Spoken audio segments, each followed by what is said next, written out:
Fala galera do YouTube, beleza? Professor Éder aqui falando com vocês.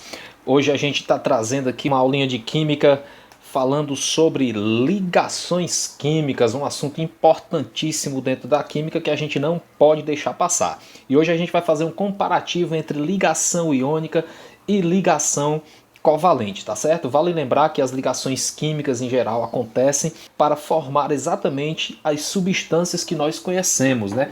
Todas as substâncias são formadas como consequência de ligações químicas, que no caso de ligação iônica e ligação covalente podem acontecer por transferência ou compartilhamento de elétrons. E hoje nós vamos confrontar aqui ligação iônica e ligação covalente para que você entenda tudo sobre essas duas ligações químicas, tá legal? Veja só, ligação iônica é uma consequência da transferência de elétrons, beleza? Vou já detalhar isso para vocês.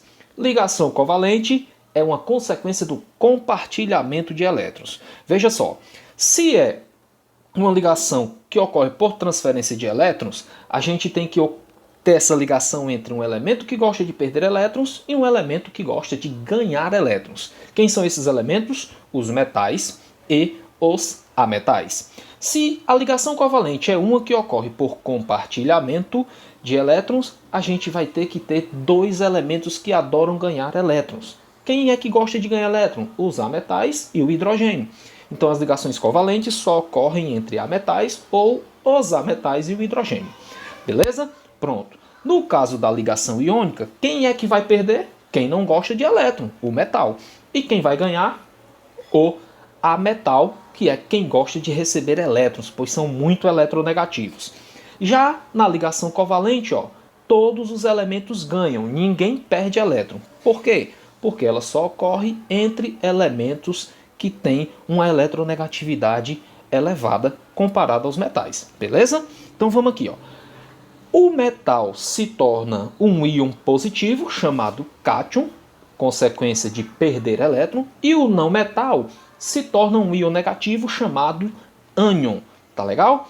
Já na ligação covalente, nós não temos a formação de íons, porque nós temos aí apenas compartilhamento de elétrons, não tem transferência. Certinho? Então pronto. As substâncias que são formadas através das ligações iônicas, nós chamamos de compostos iônicos, e as substâncias que são formadas através das ligações covalentes, nós chamamos de moléculas, beleza? Vamos ver como é que funciona isso na prática. Primeiro exemplo. Olha só, gente. Vamos aqui trabalhar aqui com os elementos químicos sódio e cloro. Primeira coisa que nós temos que saber é quem é metal e quem é não metal. O elemento químico sódio está localizado na família 1A. Ele tem número atômico igual a 11. A família 1A é também conhecida como família dos metais alcalinos. Então nós já sabemos que o sódio é um metal. Se ele é da família 1A, ele tem apenas um elétron na última camada. Tranquilo? Pronto, representei aí o elétronzinho que o sódio tem na sua última camada. O elemento químico cloro, por sua vez, pertence à família 7A. Família dos halogênios, é um ametal. Gosta de ganhar elétrons. Se ele é da família 7A, ele tem 7 elétrons na sua última camada. E aí nós representamos aqui os 7 elétrons que o cloro possui na sua última camada, aí através dos pontinhos. Então veja só, por que os elementos químicos se ligam? Para atingir estabilidade de gás nobre. O que é essa estabilidade de gás nobre? 8 elétrons na última camada, de acordo com a teoria do octeto. Embora exista gás nobre que tem apenas 2 elétrons no total, que é o caso do gás nobre hélio. Então a teoria do octeto, ela diz o seguinte: os elementos químicos se ligam uns aos outros para atingir estabilidade de gás nobre, ou seja, configuração eletrônica com 8 elétrons na última camada ou 2 elétrons no total. O elemento químico sódio, ele tem um elétron na sua última camada, mas na penúltima ele tem 8. Então ele quer perder esse elétronzinho que ele tem na última camada. Então ele transfere esse elétron para o cloro. Ok, quando o sódio perde esse elétron, ele se torna um íon positivo, que nós representamos aqui por Na+. Ok? Quando o cloro ganha o elétron, ele se torna um íon negativo, que nós representamos aqui por Cl-. A atração entre esses íons forma a ligação iônica e a substância iônica que possui fórmula NaCl. E assim é formado o cloreto de sódio. Beleza, gente? Próximo exemplo, vamos lá. Olha aí. Aqui nós temos uma situação em que o cálcio e o flúor vão interagir. Primeira coisa que nós devemos fazer é descobrir quem é metal e quem é não metal.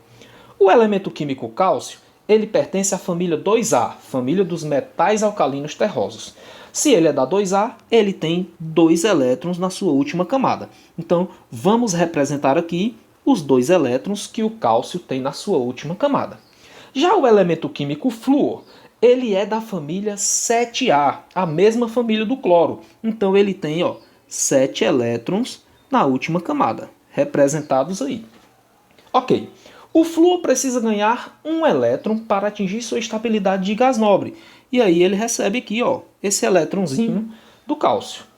Porém, a gente observa uma situação. O elemento químico cálcio precisa perder 2 elétrons, né? E aí o flúor só precisa receber um. Então o que é que acontece? Vem aqui outro elemento químico flúor. E aí nós vamos representá-lo. A mesma coisinha nós vamos fazer com esse flúor. Se ele é da família 7A, ele tem 7 elétrons na última camada. Bem simples agora. Agora o cálcio transfere o seu outro elétron para este flúor. Como o cálcio perdeu 2 elétrons, ele se torna um íon positivo Ca2+, um cátion. Não é verdade? É um cátion. O flúor, por sua vez, forma 2 íons F-. 2 íons F-. Então, como eu tive aí um cálcio e 2 flúors, então aí a gente tem a formação do fluoreto de cálcio, que tem fórmula CaF2. Tranquilo?